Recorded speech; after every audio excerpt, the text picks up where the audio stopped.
Tout le contenu du livre de l'Apocalypse est en rapport d'une sorte ou d'une autre avec l'aboutissement suprême.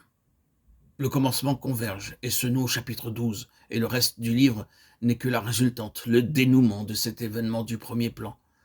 Peut-être ferons-nous quand même bien de ne pas dissocier les chapitres 12, 13 et 14 qui ont entre eux des rapports si étroits. Mais cette partie du chapitre 12 est en réalité l'axe autour duquel tout le reste gravite. Relisons ce passage. Une voix se fait entendre dans le ciel, disant maintenant le salut de notre Dieu est arrivé, sa puissance et son règne, et l'autorité de son Christ. Car il a été précipité l'accusateur de nos frères, celui qui les accusait, devant notre Dieu jour et nuit. Et ils l'ont vaincu à cause du sang de l'agneau et à cause de la parole de leur témoignage.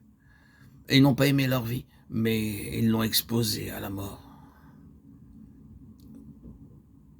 C'est pourquoi, réjouissez-vous, cieux, et vous qui habitez dans les cieux, malheur à la terre et à la mer, car le diable est descendu vers vous, sachant qu'il ne lui reste que peu de temps. Apocalypse 12.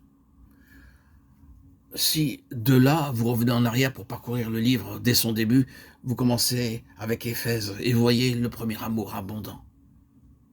Ce premier amour qui a été abandonné, rejeté, au loin. Ce que j'ai contre toi, c'est que tu as abandonné ton premier amour. Vous voulez une explication de cet abandon du premier amour? Et vous découvrez qu'elle ne doit pas être cherchée dans le simple déclin d'un enthousiasme, mais bien dans un antagonisme spirituel raisonné.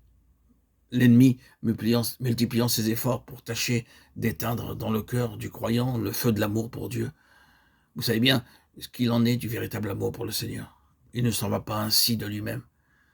Et l'on n'y annonce pas de propos délibérés. Il faut plus que cela pour le faire disparaître. Il ne succombe que sous une pression extérieure. Adversité, lutte, découragement, tactique d'épuisement, savamment calculée par l'adversaire. Pour ne rien dire de ses insinuations et de ses trompe-l'œil sans nombre. Le piège du monde, la séduction du péché. Et cette opposition constante, terrible et systématique qui nous barre parfois le chemin des obstacles naturels, cela. Des questions de caractère. C'est bien plus loin qu'il faut chercher l'instigateur de toutes ces choses. C'est contre le trône de Dieu qu'elles sont dirigées, contre cet objectif suprême qui est maintenant devant nous. C'est le subterfuge de Balaam conduisant à l'impudicité spirituelle. C'est la doctrine des Nicolaïtes. C'est la femme Jézabel, la fausse prophétesse. C'est l'apparence de la vie sans la réalité. La simple profession de foi sans rien derrière. Ce sont les protestations de ceux qui se disent juifs et ne le sont pas, mais sont une synagogue de Satan.